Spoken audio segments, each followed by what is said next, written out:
সতী মায়ের বাহাত পড়েছিল এই স্থানে। এখনো প্রাচীরের মতো পাহারা দিয়ে চলেছে এক জটাধারী সাধু।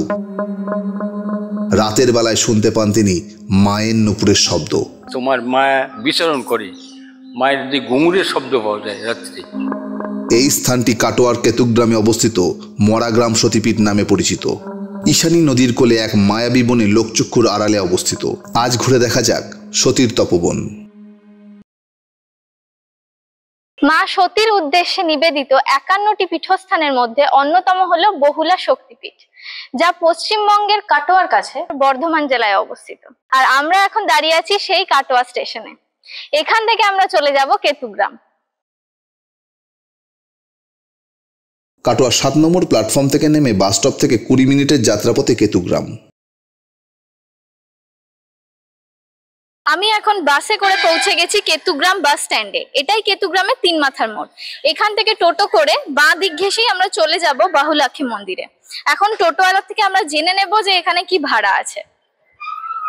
দাদা, একটু আমাদের ভালো করে বলুন যে এখানে আদি মন্দির এবং যে নতুন মন্দিরটা আছে তাতে ভাড়া কি আছে একজনের জন্য?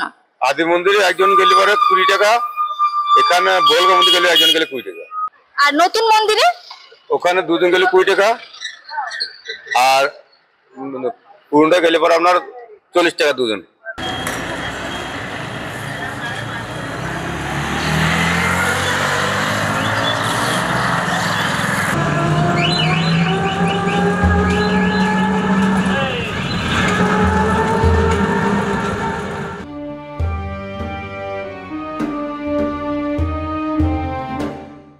আমি এখন পৌঁছে গেছি সতীপীঠ মরাঘাটে। আপনারা যদি টোটো করে বাহুলাক্ষী আদি মন্দিরে আসতে চান তাহলে টোটো কিন্তু আপনাদের এখানেই নামাবে। এবার এখান থেকে আপনারা এই যে ব্রিজ দেখতে পাচ্ছেন, এই ব্রিজ ক্রস করলেই পৌঁছে যাবেন মন্দিরে। মন্দিরের বিল্ডিংও দেখা যাচ্ছে আর নিচ দিয়ে বয়ে যাচ্ছে ঈশানী নদী। নদীর জল এখন একটু শুকিয়ে গেছে। চলুন ঘুরে দেখা যাক। আর হ্যাঁ, বলে রাখি এখানে পথশ্রী প্রকল্পের একটা বোর্ড রয়েছে। গ্রামের লোকজনের যাতে যাতায়াতের সুবিধা হয় তাই জন্য মুখ্যমন্ত্রী মমতা বন্দ্যোপাধ্যায়ের পথশ্রী প্রকল্পের আন্ডারে এখানে রোড তৈরি করা রয়েছে। চলুন মন্দিরটা দেখে নিই।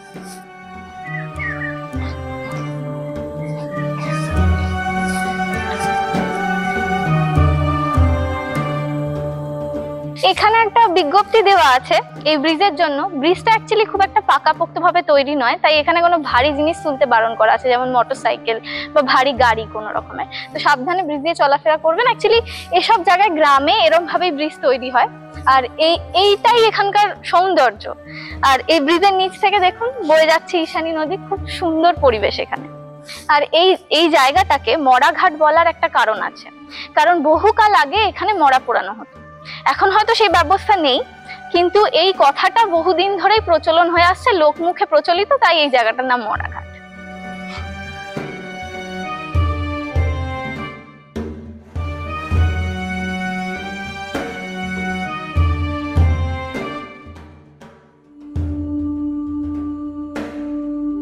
আমি যে নদীর ধারে দাঁড়িয়ে রয়েছি এই নদীটি হলো ঈশানী নদী। কিছু বছর আগে, প্রায় 2 বছর আগে, এই মন্দিরে আসার জন্য, অর্থাৎ এই আদি বাহুলাক্ষী মন্দিরে আসার জন্য কিন্তু এই নদীর জলের থেকে পা রেখে নদীর ওপর থেকে হেঁটেই এই মন্দিরে প্রবেশ করতে হতো। তারপর মন্দির কর্তৃপক্ষের প্রচেষ্টায় তৈরি হয় এই ব্রিজ। শিবরাত্রির দিন এই মন্দিরে বহু মানুষের ভিড় হয়, বহু মানুষ আসে। সেই সময় কিন্তু এই ব্রিজটি মানুষের সুবিধা করে দেয়, অনেক উপকারে লাগে। এই ব্রিজ থেকে নেমে আসলেই আপনারা মন্দির দেখতে পাবেন। মন্দিরে যাওয়ার 2টো রাস্তা দেখতে পাবেন, একটা ডান দিকে আর একটা বাঁ দিকে। বাঁ দিক থেকে এগোলেই সামনেই একদম পথ দেখতে পাবেন মন্দিরে প্রবেশ করার।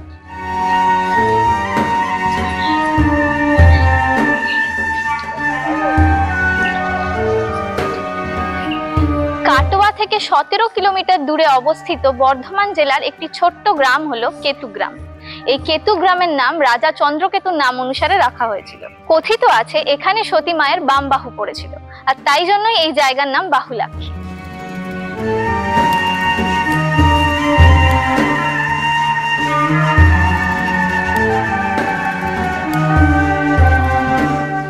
এই জায়গাটার পরিবেশ এত সুন্দর, এক কথায় বলা যেতে পারে চোখের শান্তি পাবেন, কারণ চারিদিক পুরো সবুজে ঘেরা। কোনো জায়গায় হয়তো ধানের শীষ পড়ে রয়েছে, কোনো জায়গায় চারিদিকে গাছ, পাখির আওয়াজ, খুব সুন্দর লাগছে এই জায়গাটা। এই জায়গাটা আসলে কেমন যেন একটা শকুন্তলার কথা মনে পড়ে যাচ্ছে, মানে সেই তপবনের ফিল দিচ্ছে। জায়গাটা তপবন নয়, কিন্তু তপবনের যে অনুভূতিটা সেটা আমি এখানে এসে ফিল করতে পারছি।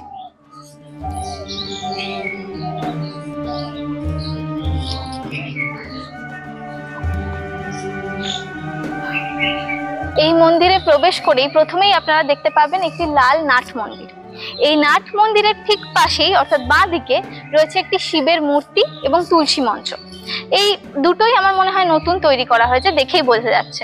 আর তার ঠিক ডান দিকেই এবং নাট মন্দিরের ঠিক পিছনেই রয়েছে মায়ের মূল মন্দির। ঠিক এই স্থানেই কিন্তু মায়ের বাম বাহু পড়েছিল।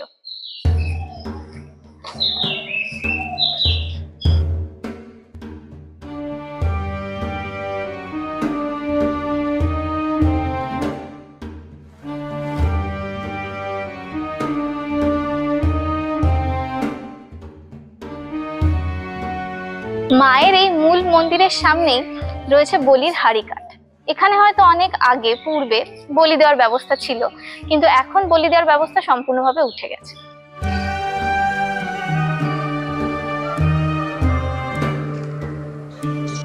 এই বাহুলাক্ষী সতীপীঠকে দীর্ঘ ৩৫ বছর ধরে যিনি প্রাচীরের মতো আগলে রেখেছেন, আজকে তার সঙ্গে আলাপ করে নেব। তিনাকে এখানে সবাই জটা বাবা বলেই চেনেন, তবে আমি বাবা বলেই ডাকবো। নমস্কার বাবা। এই মন্দির সম্পর্কে আপনার থেকে আমরা কিছু তথ্য জানতে চাই, তো এই মন্দির সম্পর্কে আপনি একটু বলুন। এইটাই তো বহুলা পীঠ, এখানে মা বহুলা নামে খ্যাত। এখানেই আমি শুনেছি যে এখানেই মায়ের বাম বাহু পড়েছিল। হ্যাঁ, এখানেই মায়ের বাম বাহু পড়েছিল। হ্যাঁ। আপনি তো মানে প্রথম যখন এখানে আসেন তখন এই মন্দিরের কেমন সিচুয়েশন ছিল? তখন কি ছিল, মন্দির ভগ্ন অবস্থা ছিল তখন ওই মন্দিরের মানে ওই তোমার সব ভগ্ন অবস্থা। তারপরে এইগুলা সব টাইলস মেল্ট বসানো হয়েছে, তারপরে সবই মেরামত করা হয়েছে। ধরো কল ফল ছিল না তেমন, একটা কল ছিল, 2টা মোটর বসানো হয়েছে, ওই ঘরে বারান্দা বসা হয়েছে, ওই একটা গেস্ট হাউস আছে। আচ্ছা, এখানে একটা টিনের ঘর দেখলাম, আরো কিছু ঘর ছোট ছোট দেখলাম। টিনের ঘরটা ছিল আগে। আচ্ছা, টিনের ঘরটা আগে থেকেই ছিল? আগে থেকেই ছিল, সব ভগ্ন অবস্থায়। এখন ভালো আমরা টিনের ঘর সম্পর্কে মানে আমি শুনেছি একটা ইতিহাস আছে। হ্যাঁ, ওই টিনের ঘরে নাকি বামদেব, গিরিশ ঘোষ, রামপ্রসাদ সেন সাধনা করতো এখানে। এখানে এসেছিল ওনারা। আচ্ছা, মানে আপনি যখন এখানে আসেন তাহলে এই এখন যে এত ওয়েল মেইনটেইনড ব্যাপারটা এটা ছিল না, তখন থাকার ব্যবস্থাও ছিল না বোধহয়? না, কিছুই ছিল না, একবারে ভগ্ন অবস্থা ছিল। এই যে সতীপীঠ রয়েছে, এই সতীপীঠে আমি শুনেছি একটি আদি মূর্তি ছিল, সেই আদি মূর্তিটা আমরা এখন দেখতে পেলাম না। ওই মূর্তিটা ঠিক কোথায়? আদি মূর্তি শোনা যায় যে এখান থেকে সেই বর্ষা বান বন্যা হইতো, বিরাট দুর্গম স্থান, জলে ডুবে যেত, ওই সময় পূজা করার জন্য ওই গ্রামের ভেতরে আছে, গ্রামের ভেতরে স্থাপন করেছিল তখন। আচ্ছা, গ্রামের ভেতরে নতুন মন্দির করে স্থাপন করা হয়েছে। আচ্ছা, এই সতীপীঠের আমি শুনেছি কিছু বৈশিষ্ট্যও থাকে, সেটা যদি একটু বলতেন। সতীপীঠের যেখানে সতীপীঠ হবে সেখানে উত্তরবাহিনী নদী আছে। আচ্ছা, তারই ওইটাই বৈশিষ্ট্য। আচ্ছা, শ্মশান আছে। আচ্ছা, হ্যাঁ, ও সেই জন্যই বোধহয় এখানে মরাঘাট রয়েছে। মানে এটা কি বহুকাল আগে ছিল? আচ্ছা আচ্ছা, সত্য যুগের সময় এইখানে শ্মশান ছিল। আচ্ছা,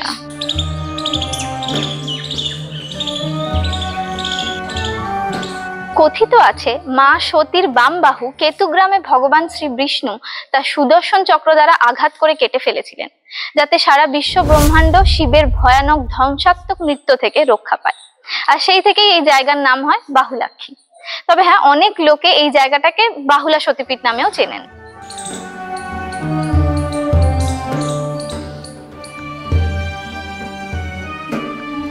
আপনি তো এখানে অনেক দিন ধরে রয়েছেন, তো লোকমুখে অনেক ঘটনা শোনা যায় মায়ের অস্তিত্ব নিয়ে। তা আপনি কি মায়ের অস্তিত্ব কিছু মানে নিজে অনুভব করেছেন?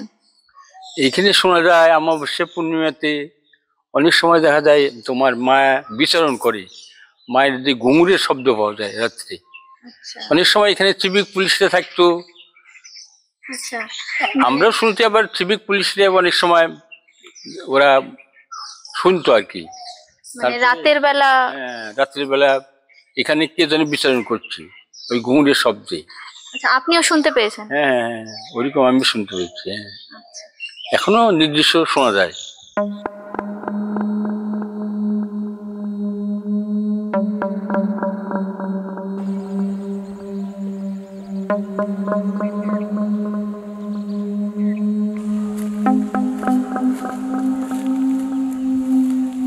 শোনা যায় রাজা চন্দ্রকেতু বা তার পরিবারের কোনো সদস্য তন্ত্র সাধনা করতেন। সেই সদস্য কিংবা রাজা চন্দ্রকেতুই এই মন্দিরের মূর্তি স্থাপন করেছিলেন।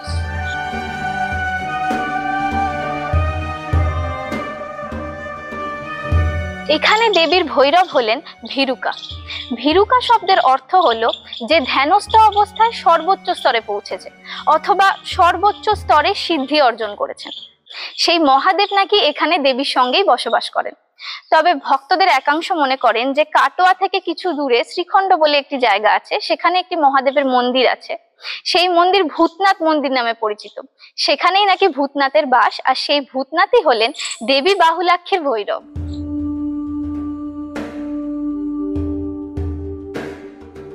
আচ্ছা, এখানে অতিথিদের থাকার জন্য কি কোনো ব্যবস্থা আছে? হ্যাঁ, এখানে গেস্ট হাউস আছে। এই গেস্ট হাউসে থাকতে পারে। আর মানে গেস্ট হাউসে ভাড়া কি আছে থাকার? ওই 500 টাকা ভাড়া ধরো। আচ্ছা, আর খাওয়া দাওয়াটা? খাওয়া দাওয়ার আলাদা, আমাদের এখানে খেতে পারে, অসুবিধা নেই। আচ্ছা, মানে তার জন্য যে যেমন খাবে এক্সট্রা যেটা।